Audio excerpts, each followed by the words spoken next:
Hello and welcome to Under Center with Jake Russell. I'm your host and voice of Tiger football, Collin Sheffield.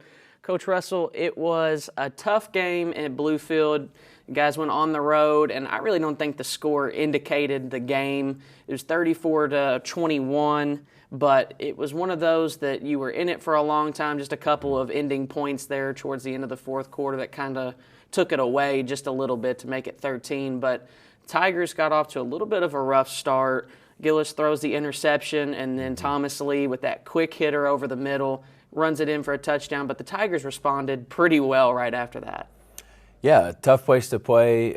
Coach Lusk and that program, as we talked about last week, I mean, they're better than they've ever been. I mean, that's a legitimate top 25 team. They're going to win a lot of games in the AAC this year.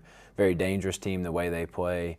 It didn't start as fast as we'd like, but we did respond. I mean, we kept playing hard. We stayed in it. It's still a game that you look at the end of the day and you think there's a handful of plays here and there that could have swayed that game to where, you know, we're either leading going into the fourth quarter or we have the ball with a chance to win. And we're very close. You know, I told the team we are very close, but I don't want to be close. I didn't come to Campbellsville to be close. I want to win. And I think it was just a great learning experience for our guy, kind of a different feeling than after the first game, kind of a true, you know, feeling of we got beat, defeat. And sometimes that's the most motivating thing for a team and for a program, and I hope we use that in the right way. I think one of the things that myself and Khalil were talking about most up in the booth was this was a kind of a different look from the Bluefield defense. Khalil was watching the game tape in the hotel the night before, and he was talking about the defensive line. It seemed like they were bringing a lot more pressure into the backfield, and it was more pressure than I think we really faced against Pikeville. Yeah, no doubt it was. I mean, Bluefield's got a lot of third, fourth, fifth-year guys over there on their defense. Very good defensive line and box, including the linebackers, some just super talented guys. Number 12, number 4, those are two of the best defensive players we're going to see all year. They did a great job with their strategy trying to pressure us. We made a few adjustments throughout the game that really helped that, and I thought even in the second half our offense started to really get rolling. And then they did a great job with their strategy of the game to slow the game down, to kind of milk the clock. You know, we only touched the ball really 3 true times in the second half, scored twice. And, you know, just one of those things where we've got to be able to adjust faster, prepare as coaches better to prepare for all the different things we're going to see. And really, like you said in the first, just to start better, to finish the first half better. People talk about the middle 8, the last 4 of the first half, the first 4 of the second half. Those are the 8 minutes there, not being able to score to close the second quarter and then allowing a touchdown and not scoring on our first 2 drives of the second half. I think that was a big thing in the game overall. I think there were more penalties in this game than there were in the last game. Now, they had more penalties and penalty yardage, but it kind of seemed like ours came at the most inopportune times. A lot of offense would get moving, and then before you know it, we would get pushed back, and you're facing 3rd and 20s, and it's just hard to come back. There's not too many plays in the playbook for a 3rd and 20, and it just kind of killed that momentum off just a little. Yeah, not all penalties are the same. You know, not all 10-yard penalties are the same. Like you said, we're going to score to end the second half, would have been tied going to the half there. We seize the momentum, and we get back-to-back holding penalties, and that was huge. You know, we get a snap on kind of a fluke play that goes back, and we get a loss of 18 yards. And I'm not a very good play caller on 2nd and 28 or 3rd and 28. Most people aren't. I always kind of joke with the guys, anybody got any good 3rd and 28 plays? But, you know, just little things. It's little technique things that we work on Tuesdays, on Wednesdays, on Thursdays, sharpen up our last practice of the week, even the walkthrough sometimes that can really show itself when we're not doing a great job with those. Just coaches really emphasizing the importance of those small things that result in the holding penalty in a key situation. And then sometimes there's a little bit of mindset as well, just competing. You know, I told our guys, it's been a big message. We kind of had one of those days yesterday as a team that every team has at some point in the year. Some people call them a come to Jesus meeting or whatever it is. But just a real big turning point opportunity for our guys that we're playing hard, we work hard, but sometimes we're not competing. Let's talk about mindset for a second. One of the things I've noticed so far and that we've talked about plenty up in the booth is in that first game, C.A. Collins fumbles the ball. Very next drive out, you give him the handoff. Trey Bass fumbles that one. Very next drive, you give him the handoff. I love the momentum, or at least the little confidence booster to say, hey, you've got it. Oh, yeah, no doubt. I mean, we've got ultimate confidence in those guys. I mean, if we're putting the guy out on the field, that means he's earned the right to be out there. I mean, there was never a second guess in my mind, putting CA back in last week, made an amazing catch right there to the 1 yard line that led to a score last week. Trey, has a great explosive play, fumbles the ball, guy makes a great defensive play. Very next time he touches the ball, 17-yard run. I think a couple, touches later, he runs the 62-yard touchdown. I mean, Trey Bass has worked harder than anybody over the summer. He deserves it more than anybody. I mean, he's a guy that we're going to have on the field all year. Him and CA are a great 1-2 punch right now for us, and we have confidence in all those guys. We'll talk about some of the guys really quickly and some of their stats. Jagger Gillis threw for 302 yards, 2 touchdowns, and 2 interceptions. Trey Bass with that 62-yard touchdown, he ran for 96 and a touchdown. Luke Shepperson, I think they got the stats wrong. I think they credited Jack Busey with that 36-yard touchdown, but it actually goes to Shepperson. He had 5 for 97 and 2 touchdowns. And one of the guys that we were talking about before the game was Usain Guy. He gets in, and he had 4 tackles, 2 tackles for a loss. Certainly somebody that's going to be a big player moving forward. Yeah, Usain, we were talking about before the show, just got eligible, less than 24 hours before the game, going through himself as a transfer. And, just really showed his potential on the defensive line, a big spark, a big energy boost. He's going to be a cornerstone on that defensive line all year for us. Luke Shepperson, him and Jagger, the chemistry they have playing 2 years together in high school at Boyle County, and then just the last couple years here. I mean, their chemistry is awesome. Luke Shepperson's just a really good football player. He's another guy that we're looking forward to step into that leadership role, that competitive role, a guy that'll, compete every single play. And when your best players are your hardest workers and your best leaders, that's when it can really get special. And then Jagger played a good game. He didn't throw it as well overall as he did the first game, but he still played a really good game. Neither one of the interceptions were bad decision, interception type plays or mental errors, anything like that. First one just a little bit late, and then the second one just a little bit underthrown where we're really trying to press and score, really fast there. Yeah, and you talk about learning lessons through these losses. What was the big lesson in this one? Yeah, that we're still really good, that we have the potential to win a lot of football games and compete for a conference championship this year, but that it's not a talent issue. I think that's very clear to anybody that sees us play. I have people texting me, guys I've coached, coaches I know, people, fans, whatever it is, like, man, you guys have everything there. But it is, taking a program that's won 5 games in 4 years and now allowing them or creating the mindset and the confidence that every time we step on the field that we're going to win the football game. And we haven't had that up to this point. Again, I think yesterday in our program was a huge step. I think we're starting to see some guys arise into that leadership role. And I think the guys finally get it. Again, you never want to lose a football game. If we were sitting here 2-0, maybe it even wouldn't be as beneficial as us sitting here 0-2, because maybe we'd be 0-2, but Game 8, we wouldn't be ready to go win a conference championship, or Game 10 against Georgetown on November 11th.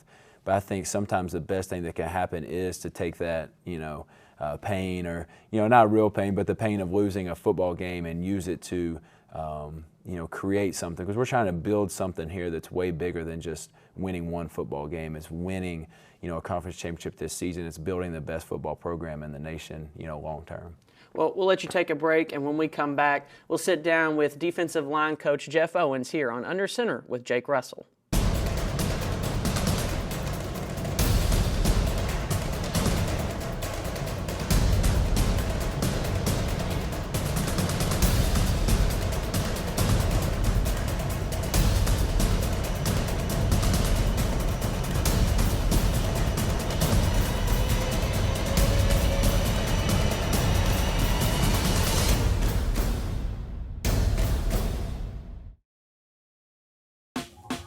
Last week, Brandon met a girl on a dating app. One day after work, he finally found the courage to ask her out. No answer. He started to panic. Was he being too pushy? Maybe it was too... Hey, sorry I didn't respond. I was driving. I would love to go on a date. How does tonight sound? Brandon tried to play it cool, but inside he knew. A girl so smart, so responsible. She must be a keeper.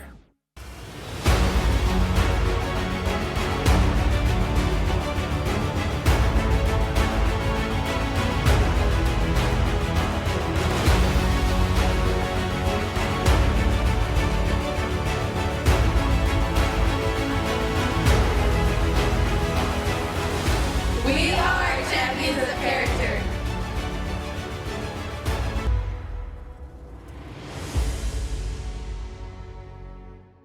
Welcome back to Under Center with Jake Russell. With me today, I have the defensive line coach, Jeff Owens. Coach Owens, welcome. It's your first time on set. I'm so glad to have you here. So excited. How are you doing?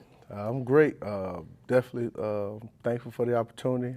Glad to be here. Love the facility that y'all have here.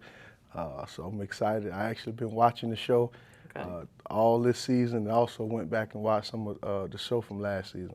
Sweet. Well, that's good. I'm glad. Why don't you introduce yourself a little bit to the people at home, just to who you are, your background, and yeah, we'll go from there. Yeah, well, like I said, I'm Jeff Owens, defensive line coach here.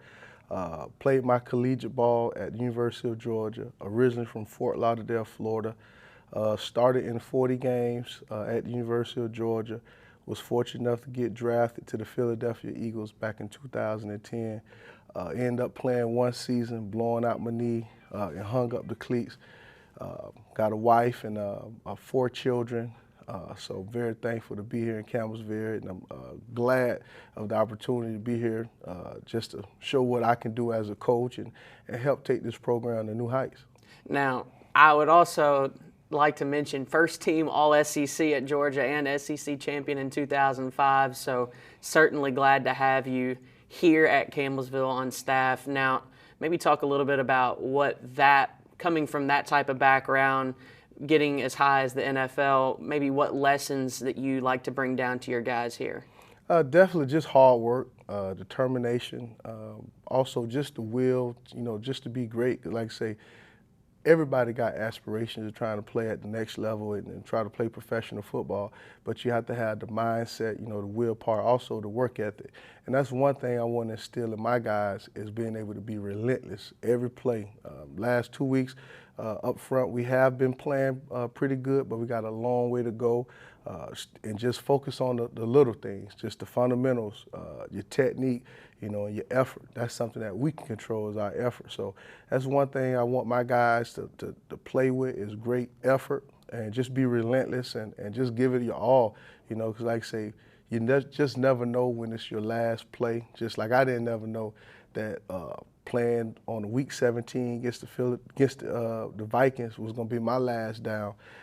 So you just got to leave everything on the field. And that's one thing I want my guys to do is just appreciate being here, appreciate playing this game, and just appreciate the opportunity that we have here. Now, you went to KCU to coach with Coach Russell, and then you moved here to Campbellsville. What brought you and connected you with Coach Russell at KCU, and then what made you want to come over to Campbellsville as well? Well, Coach Russ, a great guy. He's a great leader, great motivator. Definitely so proud of him, of what he has accomplished. And like I say, I was actually down in Savannah, coaching at Savannah State Division II. And our head coach Coach Sean Quinn ended up taking the job at Virginia Tech. He's on Brent Pryce staff. And, it was a lot of uncertainty, and I didn't have a job at the time. So I reached out to Coach Russ, and he brought me on staff at KCU. We had a phenomenal run in his second season, and he brought me over here. Like I say, just being under his leadership and guidance and seeing where he wants to lead this program. I actually was over at Kentucky Wesleyan and left there to come over here, to be with Coach Russell, just because I believe in, his mission and believe in, where we can take this program. So what's one of the things so far that you've loved most about being in Campbellsville? It could be school, city, whatever. I actually love all about Campbellsville. It's a great city. Me and my family have been embraced here. My sons, 2 of them go to Campbellsville Elementary. One plays Little League football here. I got my daughter, she's doing gymnastics here in town. My wife, she's joining the Rotary in town here. So the town have embraced us. The whole park, we love Green River Lake. Just the whole atmosphere of this place, and love the support that the alumni give this program. And like I say, it's huge here. It's really hard to find, like I say, at this level where you have the support that we have from the organization and from the community. Also love that small town, close knit. Everyone knows each other. And also, too, one thing I got to say is some good food here in Campbellsville. Well, what's your favorite food? What's your favorite restaurant? So far, my favorite is Brothers so far. Okay. Brothers. Brothers Barbecue. Brothers. Okay. Also, too, several of the Mexican restaurants and Magic Walk. Okay. Yeah. So we've been eating now, and like I say, they've been taking care of us. So also, Wings and Rings, and also the other one out by the lake. So just been a great time here. We've been embraced, since I've been here. The family loves it. My kids love it here. So we really like Campbellsville. We want to make it our home. What have been some of the challenges coming to a new school, to a new city, joining a new staff? I know some of it's similar because you have some of the same staff, but there's some new staff, some new players, some of the same players. What are some of those challenges? Well, some of the challenges is just getting everyone on one accord. Like I say, football is the ultimate team sport where everyone has to buy in. I think that's a challenge that's going to always be an uphill battle. It's just getting everybody on one accord with the players that we have. That's one of the main challenges I think that we're facing right now. But that's something that we're going to get right. Also, too, another challenge is just, just making sure that we could retain our guys. Retention is big, and I think what we're doing with the family atmosphere, bonding with the guys. We took the guys out to the lake, took them swimming, had a little ice cream social with them. So just the bonding with the guys and retaining our guys. So like I say, we're not just building for this season. We're building for the future. And I think with what we have in place and the leadership under Coach Russell, I think we got the sky's the limit here. It's a little bit of a smaller sample size so far, but holding about 50 to 60 yards in rushing less being allowed on the defensive line. What can you credit to that from this year to last year? Well, I'll say just the new guys. We got a lot of guys. Last year, the defensive line was kind of depleted. A lot of guys were injured. So this year, we have a lot more guys, to help play. We've been rotating. I think that's been helping us out a lot. We had at least 12 guys play up front on the defensive line. So, and I think that's what's helping us out, where we're more competitive, where guys are competing and they're fighting for snaps. But like I said, we got a long way to go. But hopefully, at the end of the season, we could definitely, really stop that run like we need to. Like I say, we got a lot of guys that's ready to play, and we got some older guys in here, some older transfers. Well, thank you for joining us, Coach Owens. I appreciate your time and for coming in and sitting down with us. Well, thank you for having me. When we come back, we'll sit down with Coach Russell to talk about the upcoming matchup with the KCU Knights here on Under Center with Jake Russell. Hey, Bobo, do trees tell each other stories? I'm sorry. I'm afraid I don't know that. Hey, why don't we go find out? Listen.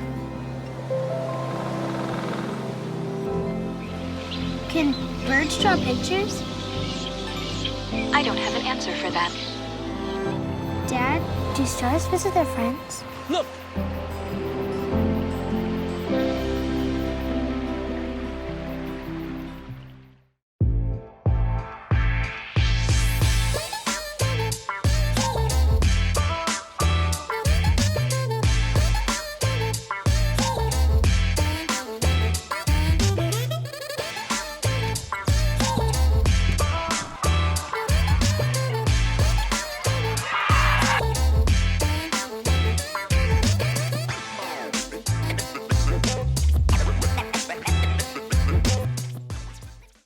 There's so many rewards in life. You coming into our home was one of the greatest rewards we could have ever had. It took 20 years, and I got my third child, who was 17 at the time. It's so cool to watch the adult that you've become, and you really have done as much for us as you think we've done for you.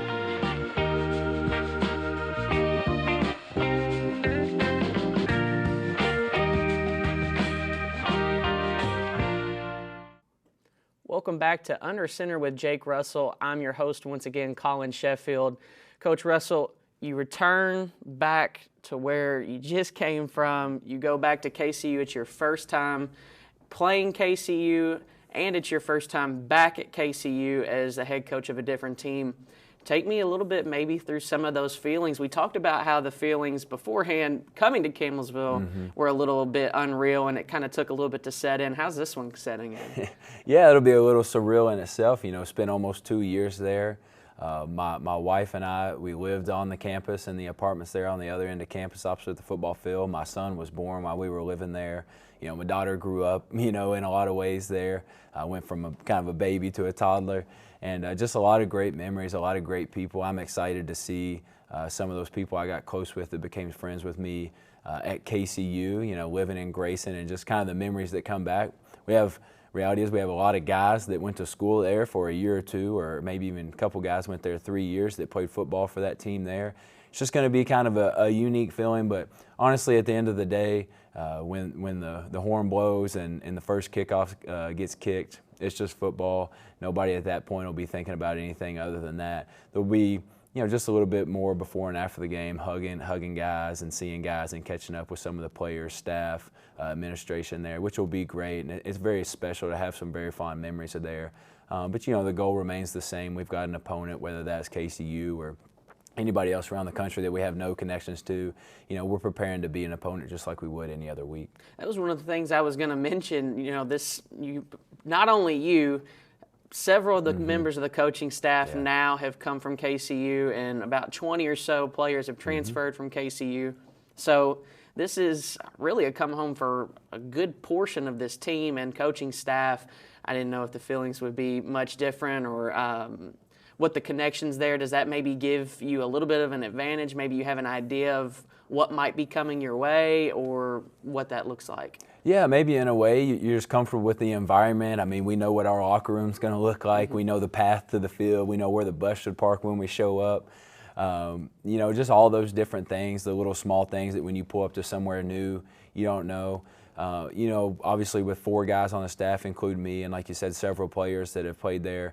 Of course, there'll be maybe some emotion, some nostalgia there before, after the game. But again, man, we're competitors. This is what we've done our entire lives, playing coach football. And when the ball gets snapped and the 11 guys run out there, it's football, it's competition. We're trying to win the game. And we know we're going to get their best effort, right? I mean, they're a team just like us that's looking for the first win. This is their first home game. Obviously, there's a little bit of connection. I mean, I think just naturally anybody would love to beat their old coach. There's still a lot of players over there that I really love that I coached last year, the year before even, that are really talented football players. They have talent. They're good enough to score points and stop you from scoring points. And it's just going to be a fun environment overall. And again, kind of a unique thing, kind of something you'll get to do once in your life, hopefully, where you go back and play the team you used to coach and get to see some of the former guys and all that stuff, see where you used to live, all those things. So, yeah, kind of a unique week. But again, at the end of the day, we're preparing for this team just like we would anybody else. And KCU's had a rough start. They're 0-2. They've lost some pretty big games, but these are 2 really good football teams that they played in Cumberland's Kentucky and Georgetown. They've kind of been beaten down and broken up a little bit. Are you able to really take anything away from those games? Are those outliers? Do you kind of have an idea of what they can throw at you? Yeah, definitely taking something away. I mean, just the film, scouting them through 2 games now. This is the time in the season, at least now you're going to get 2 games this week. Moving forward, you're going to have at least 3 games on every team you play. So the scouting through the course of a week, you know, football's so unique because you basically get, you know, 5 days to scout and prepare for an opponent, and you get to have that 10 times. It's just crazy. It's different than any other sport. And the scouting that happens really in the first couple of days of the week can be everything. It can be finding that small tendency on a 3rd down on one side of the ball or the other that can be the game-changing play. It's communicating that and teaching it to the players so that they understand what they're going to see, and then trying to show them as much as possible in every drill and every rep and every 11-on-11 in practice, so that when they step out there Saturday, they've already seen, you know, what the other team's going to do through film, through practice, through all those things, so that they're fully prepared and we give them the best opportunity to be successful. Now, this is also a team that's searching for its first points of the season. What might that do to a psyche of an offense that's still searching for that you know, goal line breaking moment? Well, I actually think the opposite effect of what most people would think. I think they cling on to that hope that they're going to have the offensive outburst and that everything's going to click. just watching a little bit. Of course, I watch the defense mostly as an offensive guy, but watching a little of their offense, I mean, they're just like us. They're just a little thing here, a little thing there from having several points this year. Again, they've got talented guys over there. They've got the ability to move the football and score the football.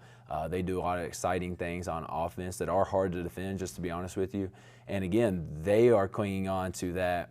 It's all going to come together this game the same way we are, where, for us, maybe it's not the first touchdown, but it's the first real where we put it all together on offense and have that 40, 50-point game. The first time we put it all together on defense and we get a shutout, or we hold the other team, we force 4 turnovers, whatever it is. It could even be special teams, right? We talked about in our meeting this morning.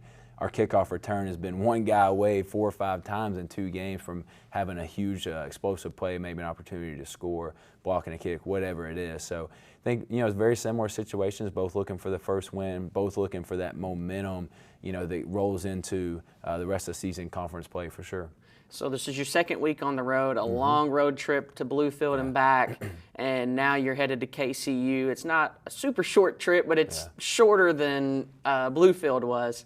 What might that do to a team? You're kind of away from home. You have such an exciting home atmosphere your first game, and then it kind of buzzes off, and you take 2 games on the road, and then you're just kind of clinging on to that home game coming up. What does that do for a team moving forward? No doubt that was a factor last Saturday. We had this amazing environment 2 weeks ago here at home.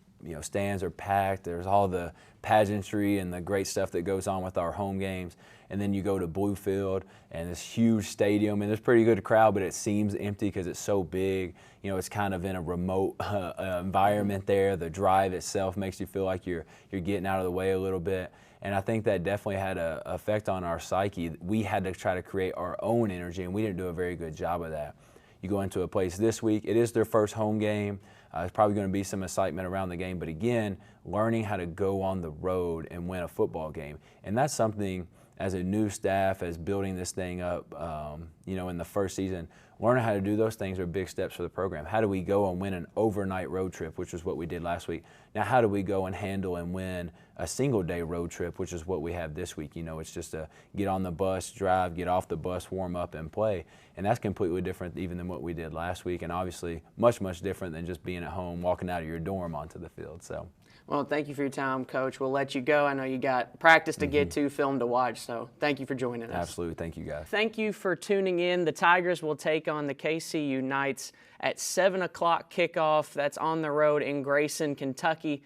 We'll go live at about 6:50 for pregame coverage. You can join in on 88.7 The Tiger. You can also download the TuneIn app and find 88.7 The Tiger there if you're not within our airwaves. I'm Collin Sheffield. Thank you for joining Under Center with Jake Russell.